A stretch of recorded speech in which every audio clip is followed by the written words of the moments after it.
Olá, mais um vídeo. Estamos aqui novamente para trazer uma ministração. Espero que você fique comigo. O tema é Quem vai para o céu. Dê uma pausa agora no seu vídeo e pegue sua Bíblia e leia Mateus capítulo 6, verso 19 até o 24. E eu vou te pedir que você mantenha sua Bíblia em mãos. Terá que fazer várias pausas para confirmar na Bíblia o que eu vou te ensinar, se você desejar fazer isso, ok? Vamos lá ao nosso tema, ao nosso conteúdo. A Bíblia, ela é muito enfática em dividir, em cindir a humanidade em dois grupos distintos. É escrita na Bíblia, nas suas páginas, como é que é dividida os dois tipos de pessoas. É isso que encontramos aqui nas Escrituras. Inclusive, a linguagem da Bíblia, para apresentar os tipos de pessoas, muito rica, muito cheia de entendimento e clara. Vou dar alguns exemplos no decorrer do nosso ensino. Por exemplo, os que estão vivos e aqueles que estão mortos. Okay? Vai falar daqueles que estão afastados de Deus e os que são os amigos de Deus. Os que são réus, sob condenação, e os que são os réus justificados. Os que são escravos e os que são livres, ok? Daqueles que nasceram de novo pelo Espírito e daqueles que nasceram da carne. Vai falar também daqueles que são estrangeiros em relação a Deus e os que são participantes do povo de Deus, que nós conhecemos a linguagem como cidadania celestial. Os que são bastardos e os que são filhos de Deus. Sempre nós vamos ver essas duas descrições para cindir a humanidade. E dos que estão em Deus, estão vivendo no mundo, melhor dizendo, sem Deus, sem esperança, e que não participam das promessas de Deus. E vai falar dos que foram encontrados por Deus nessa parceria do livre-arbítrio, têm uma esperança, desfrutam das promessas de Deus apresentada nas Escrituras. Então a Bíblia ela é muito rica, muito pródiga com relação às metáforas para mostrar que a humanidade ela está dividida em dois tipos de pessoas. São classificadas a partir de sua relação com Deus e da experiência com o divino. Assim que nós somos classificados. Dos que são rebeldes e daqueles que estão sujeitos à autoridade, reinado, o reino de Deus na vida, ok? Fala dos que estão no mundo e dos que estão no reino de Deus. Sempre vamos ter essas duas divisões. Vai falar daqueles que amam o mundo e daqueles que buscam em primeiro lugar o reino de Deus. É assim que nós aprendemos e é assim que nós vivemos. Isso é claro nas Escrituras. A Bíblia ela enxerga de fato a humanidade em dois grupos, ok? Apenas e tão somente em dois grupos. Não existe um terceiro grupo ou um quarto grupo. As pessoas são as que são por conta da maneira como experimentam o relacionamento com Deus. É assim que são caracterizados. Fala dos que ajuntam e falam daqueles que espalham. A Bíblia vai falar daqueles que estão do lado de Deus e dos que estão contra Deus. Ok? Sempre vai ser essa divisão. Eu acho que tem que ficar claro disso na nossa mente. Fala dos que estão na escuridão e dos que estão na luz. Dos que são cegos e dos que veem. A grande preocupação seja, em algum momento da vida, você perguntar, você questionar, refletir em quais dos grupos estou? De que lado estou?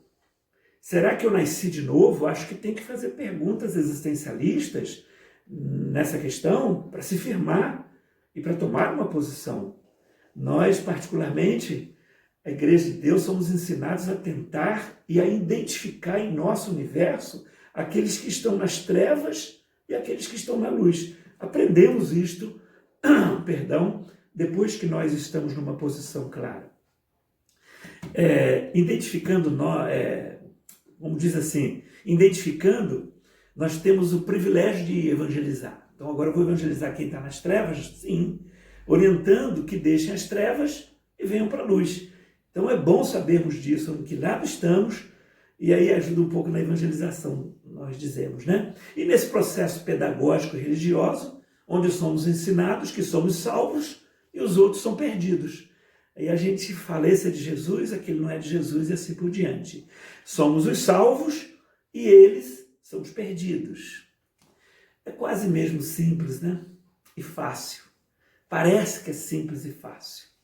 Automaticamente identificarmos os que estão nas trevas e identificarmos os que estão na luz. Achamos que nós temos agora o entendimento para identificarmos. Eu acredito que temos, mas vamos devagar para entendermos as propostas das Sagradas Escrituras. Achamos que é fácil catalogar e carimbar as pessoas, separar o joio do trigo dentro da experiência religiosa que nós adquirimos. E como é que nós fazemos isto? Fazemos a partir da confissão verbal, do discurso. Eu conheço pela linguagem do crente, porque ele já falou que é crente. Veja se não é assim. Somos um povo que declara com a sua boca que Jesus é o Senhor. Declarou, caracterizamos ser do Senhor. Aí depois dessa declaração, nós somos submetidos ao batismo nas águas. Declarou e foi batizado e é salvo. Declaração mais batismo igual a salvo. Normalmente é assim. Caso contrário, está perdido e está condenado. Não é verdade? É fácil passar das trevas para a luz. Olha só, em apenas 5 passos. E aí você pode catalogar e pode caracterizar. Primeiro, basta ouvir o Evangelho de Jesus Cristo. Aí. Segundo passo, recebe Jesus como Salvador. E aí o terceiro passo, você tem que mostrar isso para as pessoas. Aí você levanta as mãos, você se identifica. E aí, nesses 3 passos, nós entendemos que daqui em diante, uma pessoa é salva. O 4º passo, confessar com a boca que Jesus é o Senhor. 5º passo, mergulhar nas águas, ser batizado. E aí nós dizemos, e aí dizem, eu não digo mais, com o batismo, então está confirmado no céu, diante de Deus, espiritualmente falando, e na igreja, que é uma pessoa salva. Esse é o caminho prático, alternativo que aprendemos em todo o tempo. E alguns cristãos vão ainda mais longe e diz, é agora que o seu nome está escrito no livro da vida. Note bem que esse tempo entre ouvir o Evangelho e ser batizado pode levar algum tempo. E nesse interim, seu nome não está escrito no livro da vida. Pode demorar 6 meses para o próximo batismo, se a sua igreja o faz a cada 2 vezes por ano. Então essa é uma forma tradicional de entendermos que uma pessoa é salva. Tem alguma coisa de errado nisso? Vamos continuar na reflexão. Eu, particularmente, eu tenho lido a Bíblia já faz muito tempo. Uns 40 anos eu leio a Bíblia. Me lembro que com 8, 9 anos eu já comecei a fazer a leitura. Eu fui batizado com 11 anos, em julho de 1972, na Assembleia de Deus, no Jardim São Cristóvão, no Rio de Janeiro. Sou ministro pastoral, pastor da Igreja do Senhor, desde 1983. Já vai para 30 anos. Faz tempo que eu convivo nos bastidores da religião, estou envolvidos e sempre acreditei nessa forma de identificar as pessoas salvas. 1987, eu ingressei numa escola teológica, colégio interno, e passei a ler mais com profundidade as Escrituras, a Bíblia. Comecei a perceber que havia uma incoerência com esses critérios de identificarmos os salvos e os não salvos. Passei a crer que esse critério tradicional que a gente sempre carregou ficou pequeno e reduziu muito mais o Evangelho de Jesus Cristo. O Evangelho de Jesus Cristo é muito mais do que esses 5 passos do conceito cristão da cristandade. Principalmente quando comecei a ver que alguns que confessavam a fé não viviam aquilo que confessavam, lamentavelmente. Inclusive, eram e ainda alguns têm confissões inconsistentes com o Evangelho, declarações que não têm nada a ver com as Sagradas Escrituras. Identificar a população do céu pela adesão simples e visível da religião não é o caminho. Identificarmos os filhos do céu com aqueles que estão na igreja evangélica, num determinado momento, eu vi que isso não era coerente. É muito mais. Ser cristão é muito mais do que uma confissão pública. Foi terrível para mim isso, viu? Até 1987, eu que acreditava que só era salvo quem fosse da Assembleia de Deus, imagina que mentalidade. Quando eu li Mateus capítulo 7, versículo de 21 a 23, que diz que nem todo que me diz Senhor, Senhor entrará no reino dos céus, mas aquele que faz a vontade de meu Pai que está nos céus. Muitos me dirão naquele dia, Senhor, não profetizamos em teu nome? Em teu nome não expulsamos os demônios? Em teu nome não fizemos muitas maravilhas? E então lhes direi abertamente, nunca vos conheci. Apartai-vos de mim, vós que praticais a iniquidade. Meus queridos, quando eu li esse texto, eu confesso que eu guardei, coloquei numa gaveta, que eu abri, uma gaveta psicológica, isto é, uma gaveta que eu tinha aberto na minha mentalidade. E perguntei, está na Bíblia? Como é que eu não tinha entendido isso ainda? Jesus disse que o critério para ingressar no reino de Deus não é apenas uma confissão verbal. Está aí no texto. Quando eu li o texto de Marcos, capítulo 10, versículo 17 a 22, o texto que fala do jovem rico, que farei para herdar a vida eterna? E Jesus dá uma resposta daquela.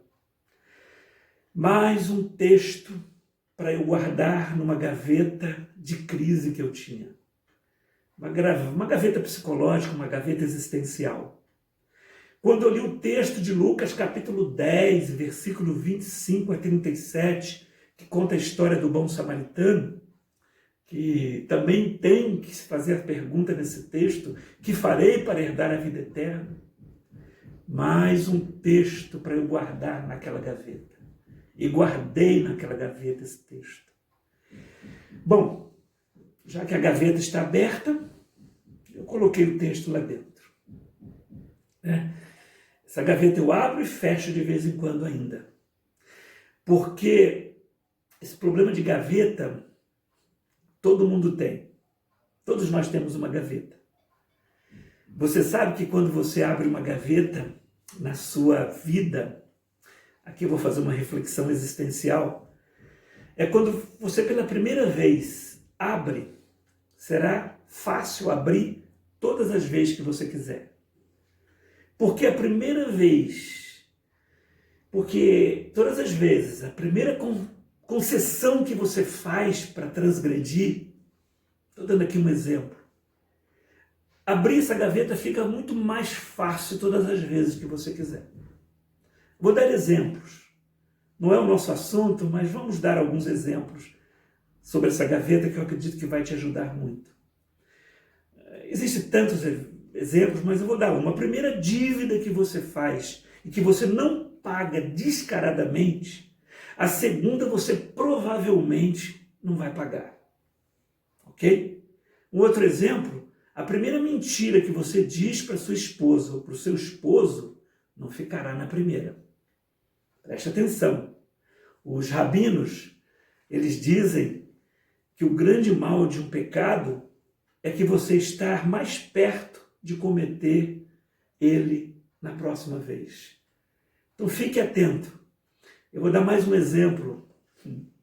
Aquele regime que você promete que vai começar no dia seguinte, se você não começar na hora, provavelmente você não vai começar amanhã.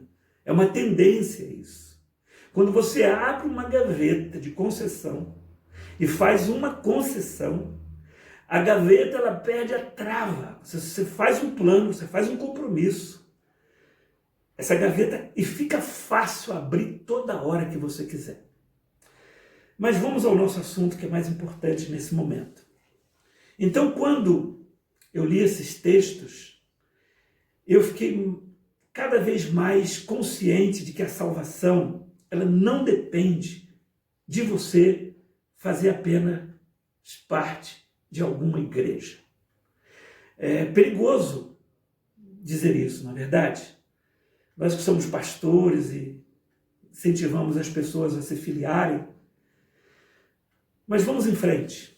Quando eu li Mateus capítulo 25, de 35 a 40, em Mateus verso 25, verso 35 do 25, nos deparamos com Jesus nos dizendo a parábola que gerou uma confusão, que ele ainda completa com os versos seguintes, dizendo, é um texto que bagunça a nossa cabeça. Era estrangeiro e não me hospedastes. Preste atenção no texto. Estava nu e vestiste-me. Adoeci e visitastes-me. Estive na prisão e foste ver-me. Está lá escrito. Então os justos lhes responderam, dizendo, Senhor, quando é que te vestíamos com fome? Ou melhor, quando é que te vimos com fome? Quando é que te demos de comer? Ou com sede e demos de beber? E quando te vimos estrangeiro, te hospedamos? Ou nu e te vestimos? E quando vimos enfermo ou na prisão, fomos ver-te? E respondendo, o rei lhes dirá, em verdade vos digo que quando fizeste a um destes meus pequeninos irmãos, a mim fizestes. Verso 35, 40. Quando eu li esses textos, entrei em parafuso mais ainda. Lá nos idos de 1987. Esse texto diz que naquele dia é Jesus quem vai dizer que vai entrar no céu. Não é eu que digo agora, esse é salvo, aquele não é. Está certo que pelo fruto se conhece a árvore. Só as pessoas que me serviram, o Senhor vai dizer.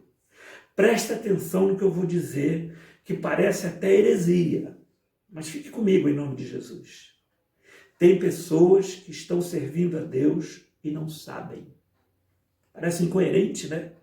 Ou até sabem, e a gente acha que não estão servindo.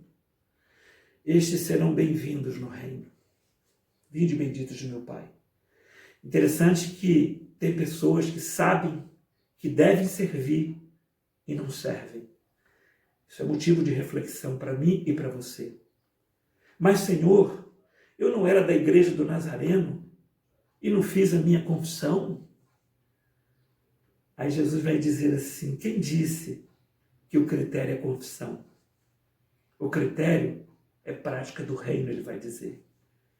Veja se eu não tinha razão de entrar em crise nos anos de 1987, quando me internei numa escola teológica para estudar manhã, tarde e noite. Eu tinha razão para entrar em crise. Eu particularmente recebi ensinamentos religiosos tradicionais. Eu, Márcio. Ensinaram-me que é melhor ficar com Paulo em Atos 16, verso 31, do que com Jesus. Com o texto de Jesus. A outra coisa que aprendi que é melhor ficar com Paulo, que diz Efésios 2,8, que pela graça e não por obras eu sou salvo. Aí está escrito no texto. É bem fácil pensar assim. Se com a tua boca confessares, e com o teu coração creres, então serás salvo. Cuidado. Isso não é o suficiente para a salvação. Dizem que é. Se nós não entendermos melhor Atos capítulo 16, versículo 31, se nós não entendermos melhor Efésios capítulo 2, verso 8, entraremos em crise com esse negócio de Mateus capítulo 7, verso 21 a 23, que diz que nem todo que diz Senhor, Senhor. Entraremos em crise com Marcos 10, 17 a 22, que diz vender tudo e dar aos pobres. com Lucas 10, 25 a 37, que diz: de bom samaritano atender gente no caminho. Quando eu li Mateus 25, 35 a 40, visitar o preso e dar comida pobre. Que Deus nos ajude, que eu passe do discurso para a prática. Primeiro a ser atingido sou eu que estou ministrando. Tiago também não era e não está muito bem aceito entre nós, que diz: mostra a tua fé com obras. Numa interpretação de só confessar, nós entraremos em crise. Numa interpretação de só confessar, um texto também que descartamos para a gaveta é o de Paulo em Gálatas, capítulo número 2, versículo 19 e 20. Estou crucificado com Cristo. Não vivo mais eu, Mas Cristo vive em mim. Gálatas, capítulo 6, verso 14. Também é um texto que descartamos para a gaveta. Gloriar-me na cruz de Cristo, porque o mundo morreu para mim. Esses textos, ou esse texto, inclusive, a seguir que eu vou lhe falar, o Gálatas 6,15, é o pior ainda. Para Deus, nem circuncisão e nem incircuncisão. E a gente fica criando regrinhas. Significa, nem Igreja do Nazareno, nem Igreja Batista, nem Assembleia de Deus, que eu pensava que era a única que salvava as pessoas, e que as outras todas estavam à beira do caminho. Agora preste atenção, você que é crente e entende da história, se eu pensava assim, imagina um da congregação cristã no Brasil, que ainda até hoje pensa que só a circuncisão deles é que serve para a salvação. Então, passamos a entender que nem o batismo e nem o não batizado está em pauta aqui. Você já ouviu falar os teólogos dizem isso, eu não sou o primeiro a dizer, do quinto evangelho? Tem os 4, São todos os versículos que você sublinha e eu sublinho na minha Bíblia, selecionados da minha forma, selecionados com o que a gente gosta.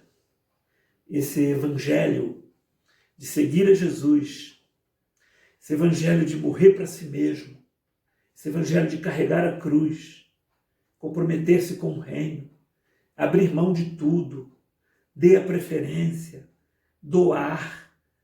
De fato, até parece um outro evangelho, Porque às vezes não vai na mão.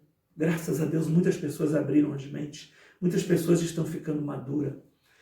Desde 87, quando comecei a entender isso no meu contexto, algumas pessoas me disseram: pastor, cuidado com essas interpretações, vão te chamar a atenção. A Bíblia diz que qualquer que pregar outro evangelho será anátema. Aí eu perguntei para a pessoa assim: acha que eu estou pregando outro evangelho? Ou não estou de fato tirando? Demorou um pouco para a pessoa responder. Depois ela disse: não, pastor, está no texto. Agora, se você demora um pouquinho para responder, aí é pênalti. Aí tem que ir para a marca do pênalti. Quando Jesus diz em Mateus capítulo 7, versículo 21 a 23, nem todo o que diz Senhor, Senhor, mas aquele que faz a vontade de meu Pai que está nos céus. Está claro isto. Qual é a vontade de seu Pai que está nos céus? Você tem essa resposta? Está aqui, Ele não está falando de práticas religiosas. Não. Está certo que as más conversações corrompem os bons costumes pedagógicos. Mas entenda a minha reflexão. Está falando do mundo interior. Aqui, Sabe o que significa isto, meu querido, minha querida? É jogar fora os preconceitos formados para dizer a alguém se ela é salva ou não é salva. Às vezes nós fazemos isso pela aparência, que para ser salvo tem que seguir um roteiro da sua opinião particular. A vontade de meu Pai é a lei da consciência crucificada na cruz. Gente, isso é fantástico. Deus resolveu adotar essa forma de salvar as pessoas, aonde o Espírito Santo ele é o árbitro do seu coração, onde ele vai no seu interior, onde você é guiado pela Escritura que te orienta sobre todas as demandas da vida, sobre tudo que está na dimensão da vida, sobre sua sexualidade, a hora certa de fazer sexo com a pessoa certa. Está aí no texto que lemos, que propomos para você ler. Seus ouvidos, que tipo de música edifica a sua vida? Você decide que tipo de música, não deixa ninguém citar o seu repertório. O seu dinheiro, como é que você lida com as finanças e o reino de Deus? Seus olhos, como é que você vê? Como é que você faz julgamentos? Está no texto que eu te sugeri no início do vídeo. Critério de experiências com Deus e não com confissionalidade, com declarações fortes que me arrepiam e me faz dizer, eita glória.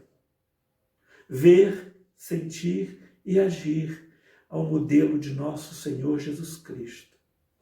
Seus olhos são bons? Entende a minha pergunta? Preste atenção, aprenda uma coisa, em nome de Jesus. Jesus nunca faz distinção entre tesouro da terra e tesouro do céu. Ele não faz essa distinção nesse texto. Jesus faz distinção de como você lida com o tesouro. Só isso. Como é que você está lidando com ele? Não é o tipo de tesouro que você tem, mas aonde você investe para ter seu tesouro. Como é que você faz isso? É na terra ou no céu? Onde é que está o teu tesouro? É isso que Jesus está perguntando. Pergunta: quando o seu tesouro está no céu? Hein? Essa é uma pergunta. Como é que eu vou saber? A resposta é quando os seus olhos forem bons. É quando os seus olhos forem bons. Quando você consegue enxergar o mundo com uma cabeça sem preconceito, com responsabilidade de ver com os olhos de Deus, ter os pensamentos de Deus, pensar como Deus pensa, ter a resposta que Deus teria para as demandas da vida. Sobre o critério da visão de Deus, do meu Pai que está no céu, do nosso Pai que está no céu. É a oração de Jesus. Veja um teste pessoal para você. Se você acha que tem menos do que devia, seus olhos são maus. Se você acha que Deus está em débito com você, seus olhos são maus. Seja crente em nome de Jesus. Quando você não inclui e você exclui, seus olhos são maus. É isso que Jesus está dizendo. Quando você pergunta, como posso dar mais aos seres humanos? Seus olhos são bons. É isso que o Senhor está te propondo nesses 30 minutos de vídeo, que eu espero que não passe muito. Que Deus me ajude a viver assim, pois eu estou ensinando o texto, estou me esforçando a cada dia para ser um melhor cristão. A ansiedade é sinal de olhos maus, viu? Leia Mateus capítulo 6, versículo 25 a 34 novamente. Lendo a Bíblia, você pergunta para Jesus o seguinte: Senhor, quando eu morrer, eu vou para o céu? Você pode até fazer essa pergunta, você nem deve fazer. Aí Jesus responde: essa pergunta é muito irrelevante, meu filho, não se preocupe com isso. Eu particularmente sei que o céu já está garantido por si só. Ok? A pergunta vocês são, e eu, Márcio, estou perguntando: você está no céu ou você está no inferno? Como é que está a sua vida hoje? Você já conhece o caráter de Deus, o seu Pai, e vive sob a orientação dele, ou você está preocupado com o que comer ou com o que beber? Essa é a minha pergunta que eu faço. Se você está em dúvida, é porque não entendeu ainda como viver a vida cristã. Aprenda com as Sagradas Escrituras. Então, eis que te digo, meu servo, minha serva, que o Senhor preparou nesse momento. Não importa se você é membro da igreja, se você ainda vive para você mesmo, se esse é o momento das suas características, se ainda tem uma vida dividida com as coisas e conceitos do mundo sem Deus, não se preocupe agora para onde você vai quando morrer. Não pense se você já está, melhor dizer, né? Pense se você está com o pé no céu ou com o pé no inferno, aqui e agora. Você está em trevas ou você está em luz? Isso decide por si só a eternidade. Não importa se você ainda não se batizou, ou se ainda não está tomando ceia, se já passou pela cerimônia de recepção de membresia da sua igreja local. Isso não importa. Preste atenção no que eu vou te dizer. Se você está na luz, você já é um cidadão do reino de Deus. Você já é da família de Deus. Louvado seja Deus por isso. Você já não vive na terra, mas você já vive no céu, porque ele já está garantido por si só. Diga assim, dessa forma, eu vivo na terra, como se eu estivesse vivendo no céu. Ele já está garantido por si só. Viva a vida agora. Que Deus te dê entendimento de sua relação, de como se vê o Evangelho. É a minha proposta com esse vídeo. Você já percebeu nas Sagradas Escrituras que não tem nenhum ensinamento de como viver no céu, mas sim de como viver na terra? Porque o céu já está garantido por si só e você decide para onde vai. Que Deus te abençoe rica e abundantemente nesse momento. A minha oração é que você cresça cada dia no Senhor, em nome de Jesus.